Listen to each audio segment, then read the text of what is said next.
Grief is a stressor, a traumatic blow to the system, which results in physical pain and emotionally manifests itself in anger, anxiety, and depression. It can alter the course of one's life. In this episode, we will follow grief's evolution, its manifestation, and its effect on human development.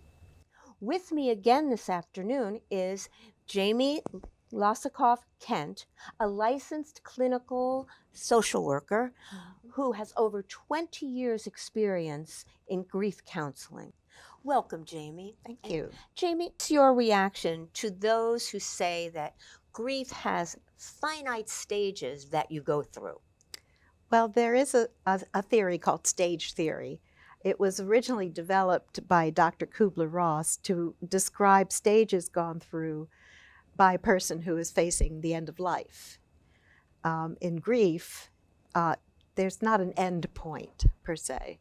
Grief is something that we carry with us through our lives, although it changes over time.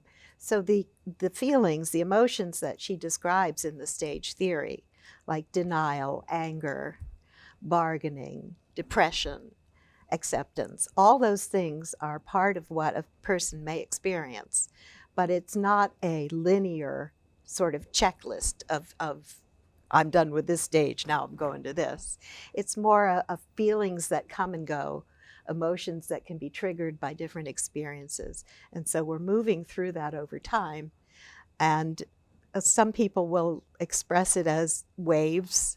You know, some days I'm feeling fine, and then I have a wave of anger, or I'll wake up and feel like I've finally come to start to accept what's happened, and then, I'll be tumbling back down again. So it really is not stage by stage by stage. However, the feelings and emotions that she describes are really valid and felt by most people going through the experience of grief. And what about the common thought that time heals all things? Well, that would be nice. But time just moves us forward. And how we work with time and how time works on us is part of how we move through our grief. So sometimes we need to take time to isolate or protect ourselves from things that are too hard to face. Other times we move more quickly. But time carries us forward. Every day we wake up and we're moving in a new direction. And so it can give us space to start to notice and address those things that are happening within us. And it can give us time to decide on what we do next. But time is one of those things that helps us to heal. But doing the work that grief demands of us is what heals us. Time doesn't do the work. No. The individual has to do the work. And the healing. Once we go through the grieving, once we allow ourselves those many emotions, those questions, and we start to look for new answers and new meanings, then we move forward and we start to heal. Mm-hmm. Now, when you talk about healing, in a way that requires letting go, admitting that your loved one is gone, and feeling that you're losing your connection to them. Can you comment on that belief? Well, very often people will feel that if they're starting to enjoy their lives or do things that they used to do with their loved one, that they're losing their loved one, that they're moving forward and they're back there, and there's a sense of guilt. But the pain is not the connection. The connection our connection to our loved ones are those things that are embedded here. They don't disappear. The experience of the life that you've had with that person is like the rings in a crosscut of a tree. They're in there. And if you crosscut a tree trunk and look at the rings, you'll see the days, the years of good growth, the wet springs, the damage from an infestation. All those things are part of the tree, the life of the tree. And in the same way, those connections and experiences that we have had with that person that we have lost, those are embedded here. They are part of who we are. They are our memories, the things that they taught you, the places you visited together, the things that you would never be the person that you are now had you not met them. The times where you can meet new people and say, you should have met him. He was great. Let me tell you about him. All those things are ours. Those are our deepest connections, and those don't disappear.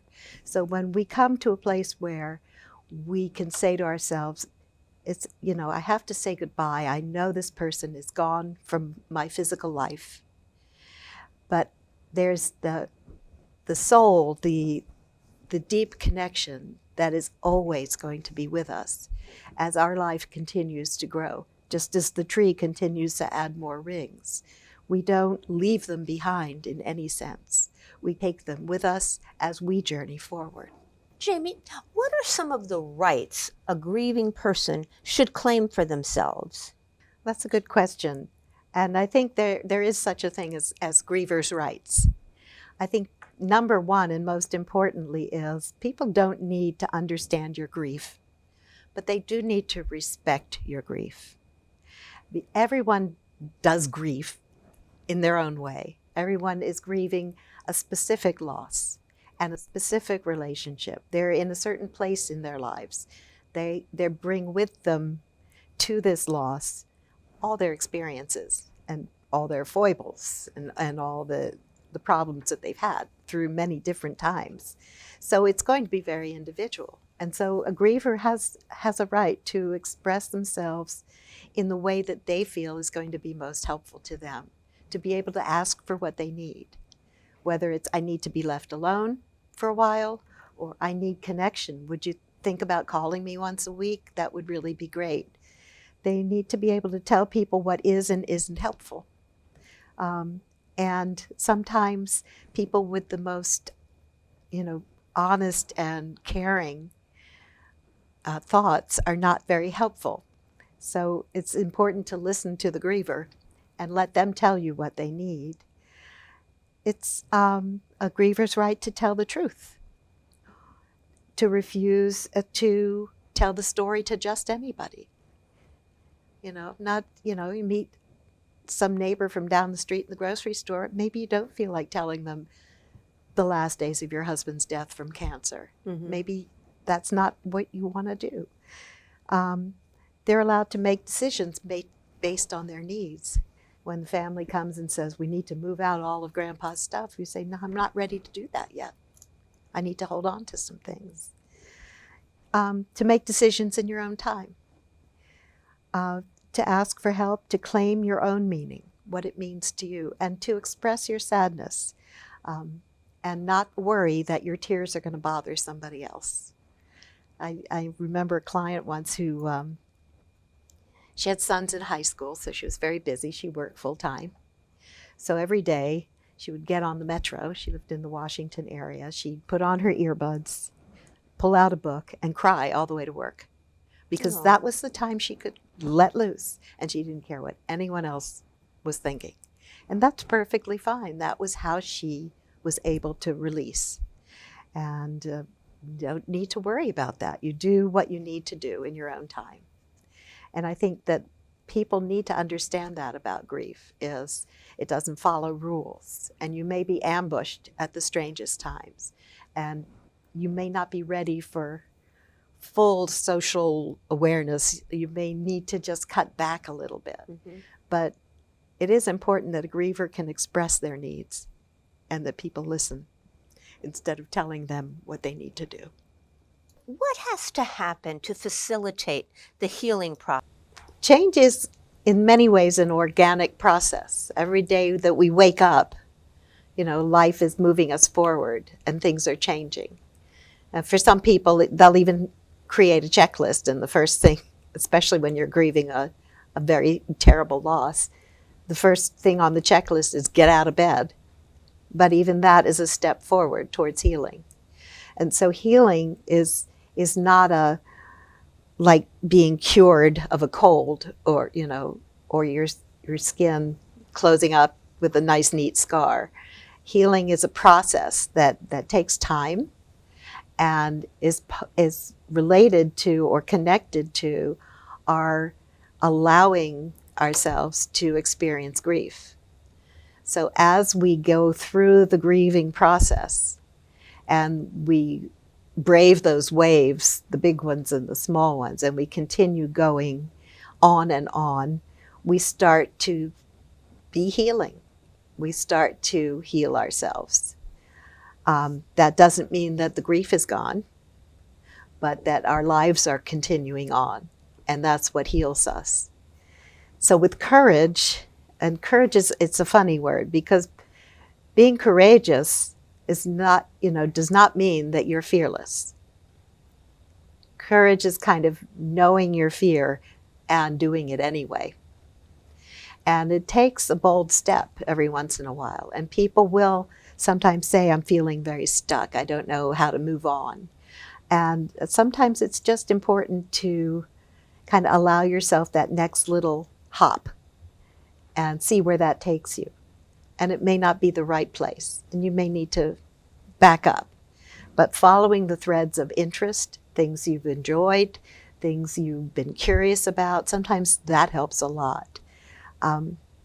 Joining a grief group, I have to say, is helpful because you start to meet other people who are also struggling with this. Mm-hmm. And getting ideas and even just chatting with them brings you out a little bit more into a more social world, into a general new world. But they say that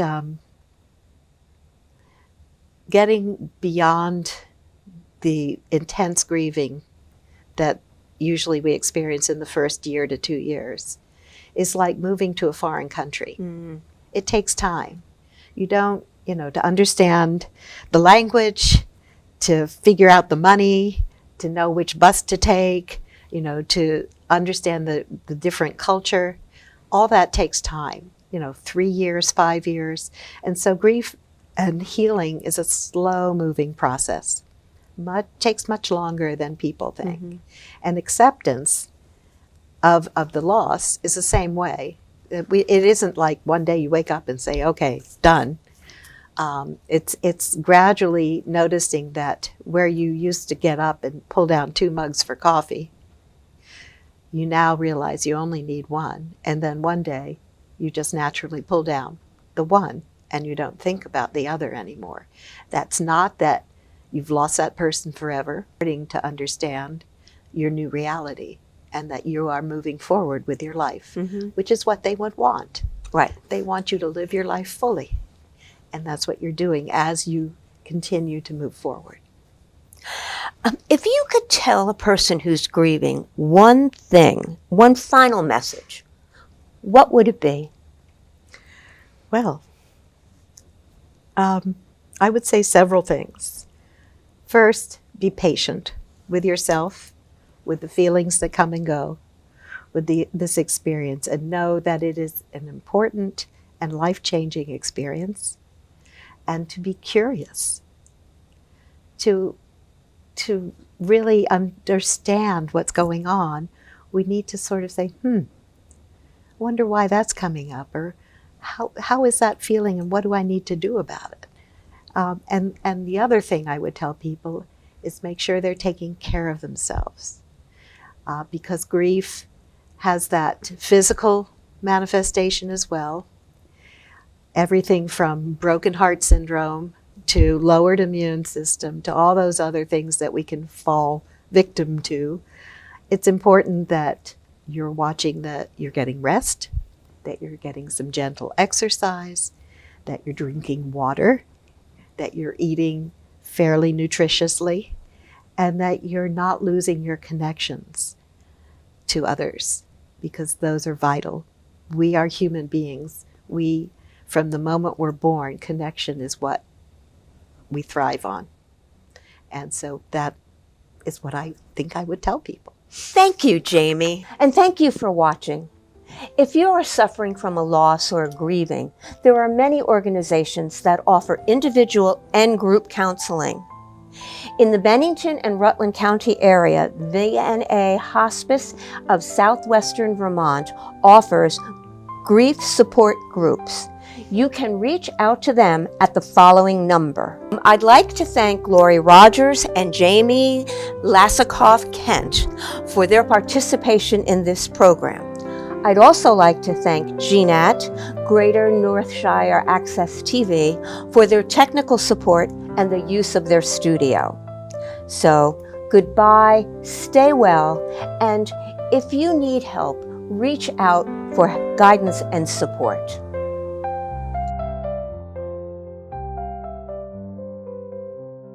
To the living, I am gone. To the sorrowful, I will never return. To the angry, I was cheated. But to the happy, I am at peace. And to the faithful, I have never left. I cannot speak, but I can listen. I cannot be seen, but I can be heard. So as you stand upon a shore, gazing at a beautiful sea, as you look upon a flower and admire its simplicity, remember me. Remember me in your heart, your thoughts, and your memories of the times we loved, the times we cried, the times we fought, the times we laughed. For if you always think of me, I will never have gone.